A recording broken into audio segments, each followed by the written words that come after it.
Os polímeros são grandes moléculas com uma estrutura regular. Geralmente eles são formados por pequenas unidades repetidas em uma longa cadeia.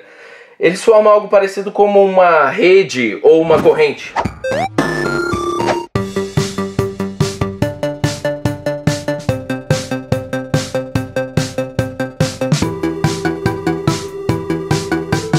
Vocês saberiam me dizer o que são polímeros? Plástico. Vocês saberiam me dizer o que são polímeros? Polímeros? Nossa, eu sei, mas eu não lembro.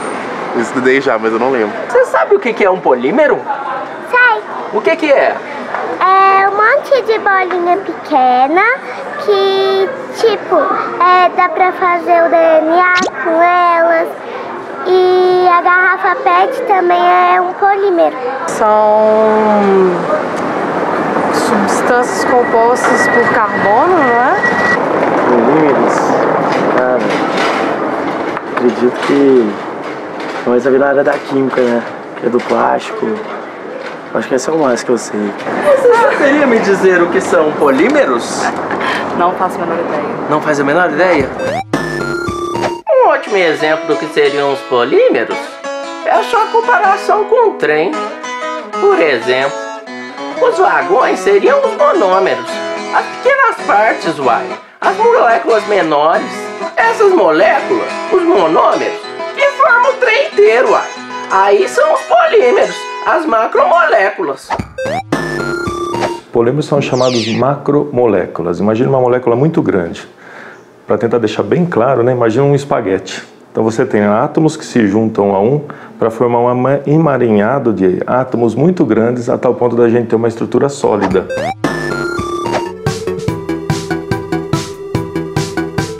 Vocês sabem onde os polímeros estão presentes na vida de vocês? Não. Você tem ideia de onde existem polímeros perto de você? Nossa, não. Não? Não. Vou começar mostrando esse mimo que acabou de chegar. Olha essa cadeira. Vou sentar aqui agora nela e fazer uma review, quase um ao vivo. Mas sabe qual é o mais legal? É que o assento dessa cadeira também é um tipo de polímero. Gente, essa cadeira é linda. Eu amei, muito obrigada, amei, amei. E essa caixa grande, hein? Vamos ver o que tem nela? Ah, é um balde! Eu amo esse tipo de produto. Esse balde, assim como a cadeira, é também um tipo de polímero, termoplástico do tipo polipropileno. E esse material usado é o mais encontrado nos supermercados. Mas, gente, muitas pessoas me perguntam o que eu faço com tantos mimos que eu ganho. É claro que eu dou pra minha mãe, pra minha irmã, pras minhas amigas. E eu faço bazar beneficente também. Vamos ver qual que é o próximo presente? CDs! Gente, muito vintage, amei! Formation e A Mulher do Fim do Mundo. Gente, tô louca pra ouvir essas playlists. Mas o mais legal é que o CD também é um tipo de polímero termoplástico feito em policarbonato. E ele é dissolvido em vários solventes e ele pode ser fundido várias vezes. E o mais legal disso tudo é que ele também pode ser reciclado. Vamos agora pra nossa última caixa. O que será, hein?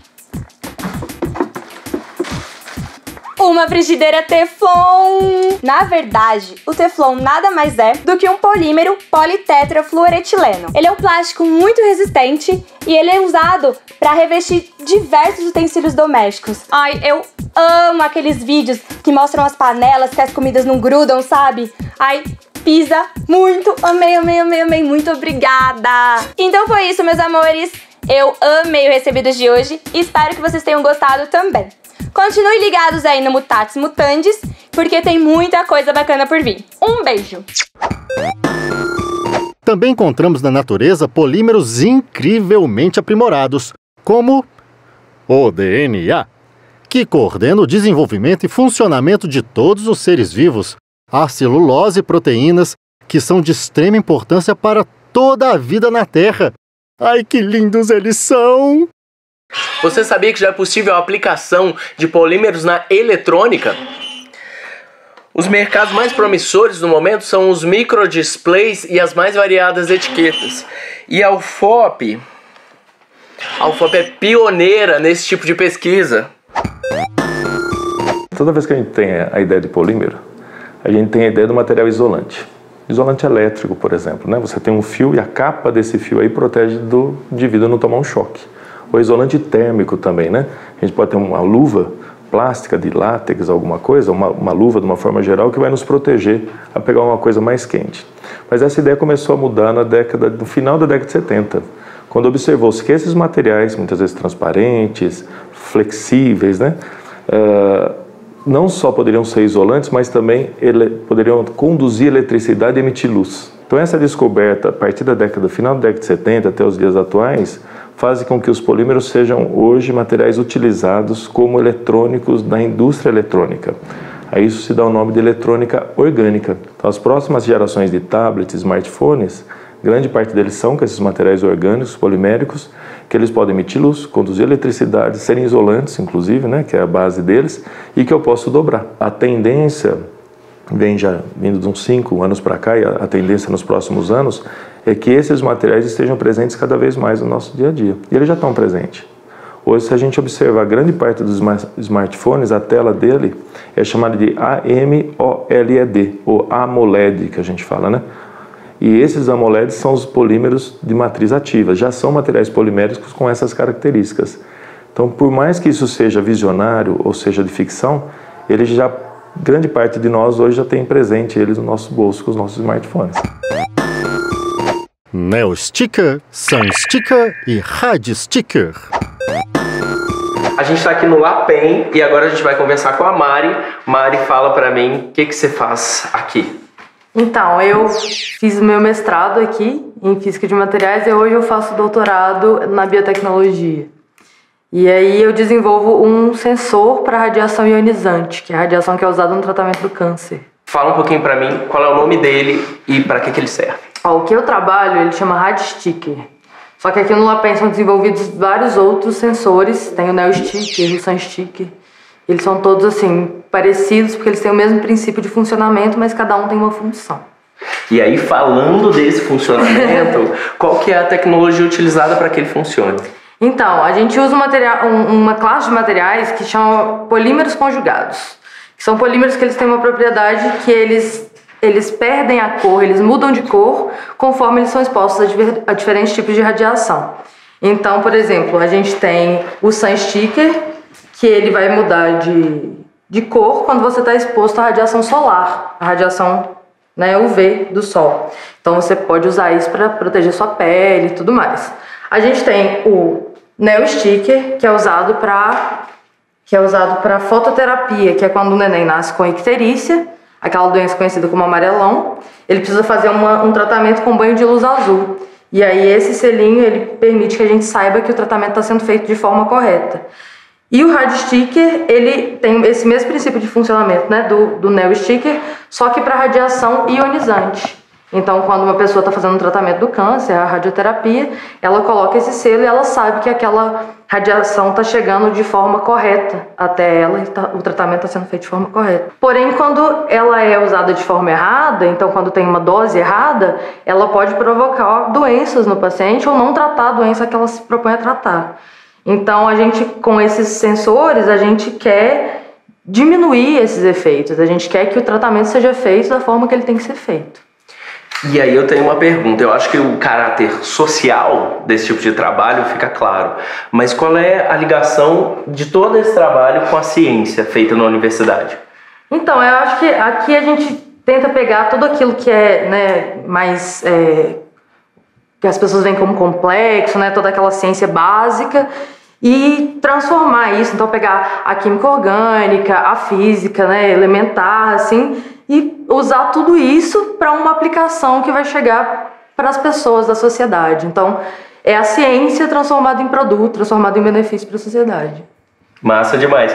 E aqui, por exemplo, eu tenho uma curiosidade, que é quem escolheu e o porquê do formato dos dispositivos. Então, o coraçãozinho, ele surgiu primeiro pro Neofocus, porque é um neném.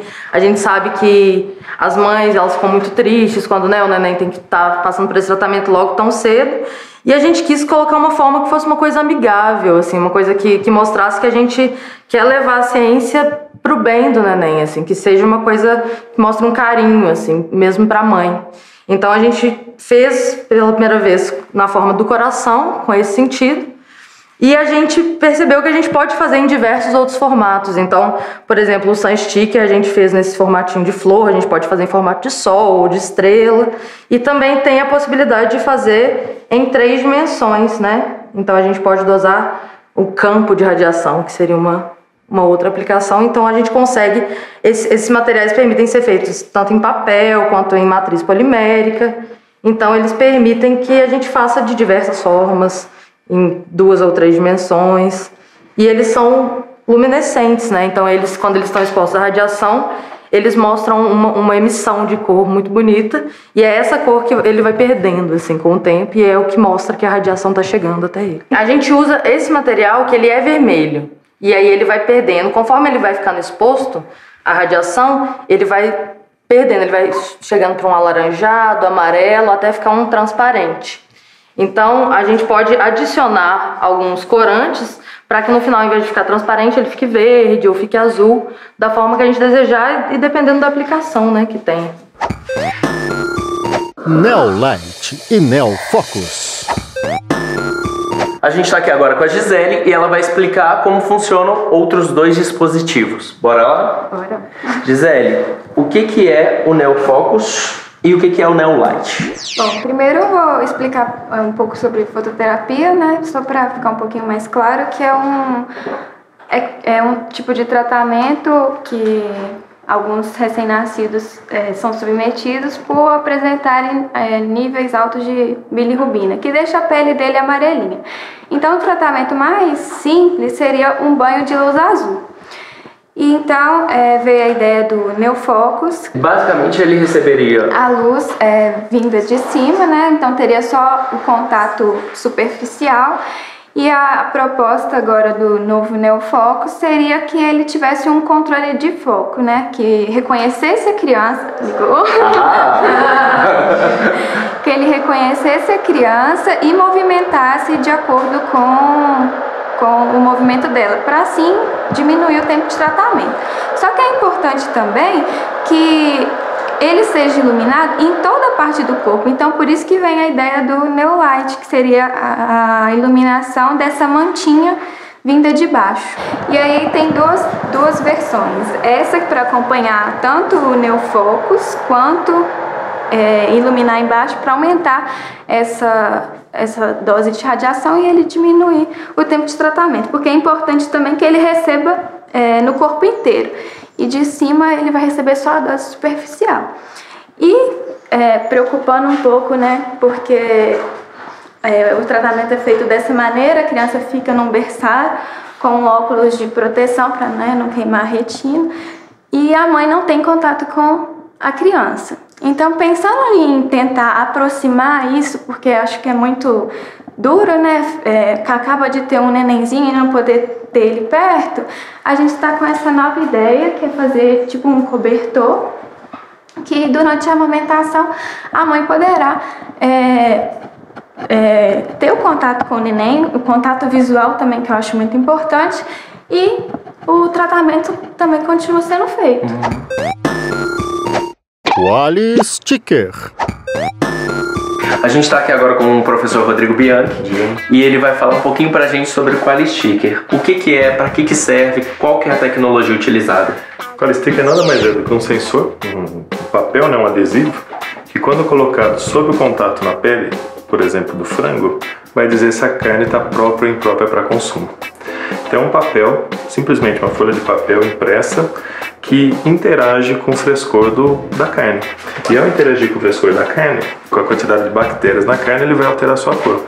Então, em específico do Quali Sticker, ele muda de rosa para violeta, para um roxo, né?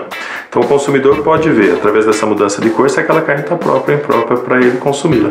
Imagine você no churrasco, por exemplo, comprar uma bandejinha de frango, aí você abre, cheira, você fica com aquela cisma e tudo mais, aí você coloca esse sensor, papel, baixíssimo custo, alterar a cor, ele vai te dizer assim, não pode consumir, fique tranquilo, ou não consuma, porque você vai ter uma contaminação alimentar. E quais são as áreas que estão envolvidas numa pesquisa como essa? É interessante, né? Porque às vezes a gente vê um pedaço de papel, né? Certo? E vai falar, olha, o que nós temos, né? Esse aqui, por exemplo, é o material ativo que a gente fala, aquilo que interage com o material, né? Então, o material que foi colocado sobre o papel. Esse material aqui é o que vai interagir com o alimento. tá? Esse material é colocado uma máscara sobre ele, né? Tem uma máscara aqui de uma carinha triste, tá vendo? Ao ser colocado uma carinha triste, esse material vai estar embaixo e os dois vão ser colocados na pele do frango, por exemplo. Esse foi feito para carne de frango. Como ele tem a mesma cor do papel, né? Esse material estaria embaixo aqui. Ao observar uma carinha triste, não consuma carne.